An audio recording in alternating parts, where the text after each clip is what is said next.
This review is made possible by Inbound Motorsports. If you are looking to import a car, Inbound Motorsports is by far the most professional and detail-oriented importer I've worked with. Please check out their website or their Instagram up on the screen or linked in the description below.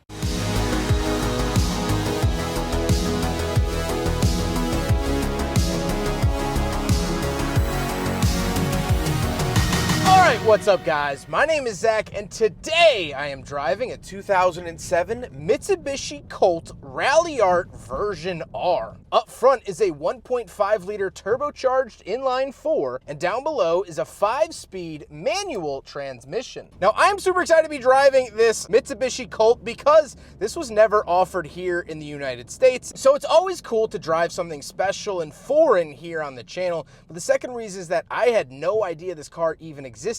It has tons of really cool goodies on it, and I'm excited to share all of that with you today. But if you would like to submit your own vehicle, you can head on over to my website, zackpreidel.com/submit. It's a quick and easy submission form. It takes under a minute to fill out, and I come out to you. But let's get back to that 1.5 liter turbo under the hood, known as the 4G15. Now, there was the 4G63, which is kind of the holy grail engine of Mitsubishi's existence. When you talk about Mitsubishi, you gotta talk about the 4G63. Well, this isn't that. This is the little baby version. The 4G63 was a 2 liter. This is a little 1.5. However, it still put out about 153 horsepower, which is insane out of a little 1.5 turbo. This car is nothing short of a pocket rocket. Now, like I said, paired to it is a 5-speed manual transmission. It is a little bit closer of a ratio 5-speed, and I really enjoy it. Really clicks into gear. It's really fun to drive. And the shifter feel is on point. Transmission is quick. It doesn't have really tall gears that would make driving it obnoxious. So big ups there for the Colt Ralliart. Last but not least about the drivetrain, this of course is front wheel drive. So how does it feel to drive a Mitsubishi Colt Ralliart version R? Such a long name. It's really interesting because it has the sort of pocket rocketness that I've come to know and love from vehicles of this era. However, when I say of this era, I actually mean like the 1980s and 1990s. This drives like a 90s car, which is just very interesting. But all the touch points in here feel very 2000s. This shifter feels like it would have came in a 2005 Honda Civic. The steering wheel feels like it's out of that little electric car they did in the early 2010s. So it feels sort of unnatural. It doesn't have this lightweight feeling like a lot of hot hatches of the 80s and 90s did, but it is still quick and nimble like they were. It's very interesting and kind of hard to describe, but I love it nonetheless. Visibility is good, steering, throttle, everything is on point, and I enjoy it very much. With that stuff out of the way, let's talk about the interior. Well, in front of me, I have 3 main gauges. Off to the left is my tachometer, in the center is my speedometer, and off to the right is my coolant temperature and fuel. On the steering wheel, I don't actually get any buttons, which is kind of nice for a driver's car. There's nothing taking your focus away from those gravel roads you're currently tearing up. Off to the right, we do have a climate control vent, as well as our fog lights, ASC off, and power mirrors. And moving on to the door, we have our window locks and power windows themselves. Moving into the center, we get this interesting sort of little tray thing up at the top. Very weird there. 2 climate control vents with a hazard switch and an aftermarket radio. Most vehicles of this era swap to aftermarket radios because the technology doesn't really hold up, so here you have it in the Colt Ralliart. Then we do have our climate controls. Very simple. Where to set it off to the left, fan speed in the center, temperature off to the right. You don't really need much else. Then we do have a little cubby, 12-volt outlet, and then we do in fact have cup holders. So we will do a big friggin' bottle test here in the Mitsubishi Colt Ralliart version R, and unfortunately it fails, but it's just so cool to be driving a right-hand drive car that actually has cup holders. It's never been done here on the channel before, and although it's a fail, at least it's a dignified fail.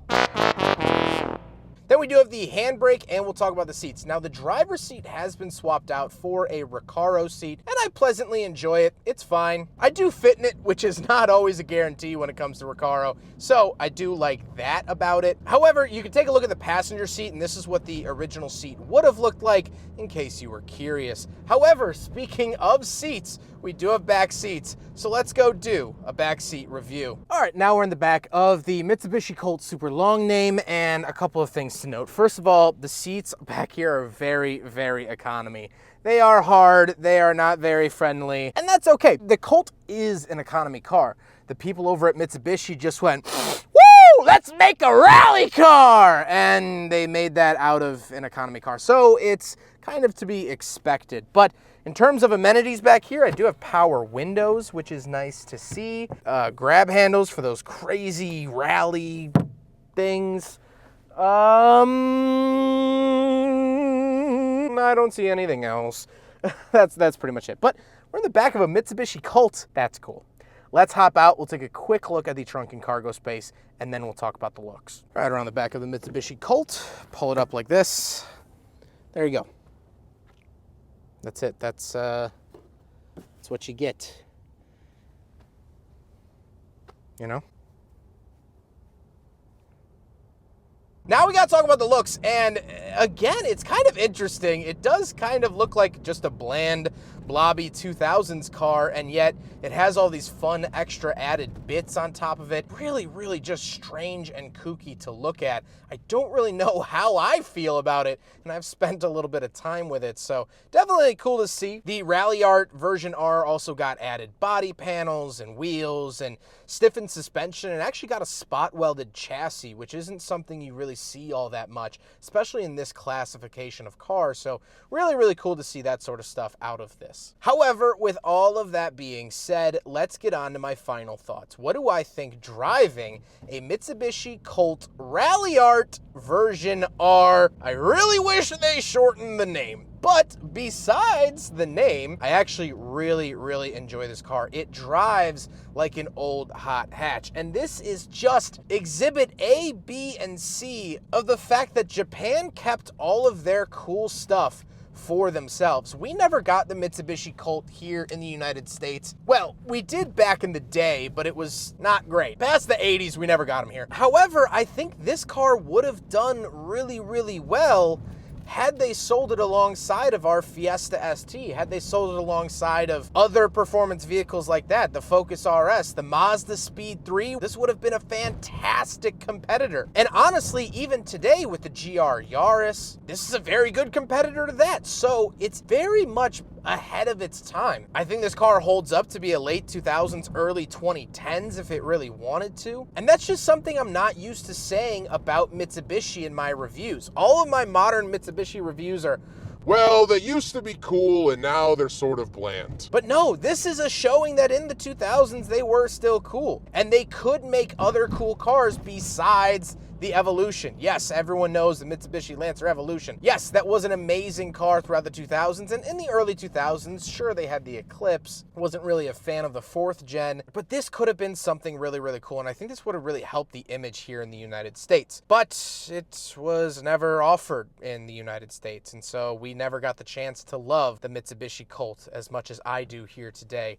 This really is a diamond in the rough. I highly recommend seeking one out, because I think these are going to go for a bargain of a deal, and you're gonna have a lot of fun while doing so. Huge thank you to Inbound Motorsports for letting me take out their Mitsubishi Colt. They have been absolutely wonderful to work with, such down-to-earth guys, and obviously they have some very, very cool inventory. I cannot recommend checking them out anymore. As soon as this video is done, go to their website, check them out, shoot them a message if you're looking for an imported car. They are the best in the business, and tell them that I sent you. But I hope you guys enjoyed the video. Don't forget to rate the video, comment on the video, and subscribe if you really liked it.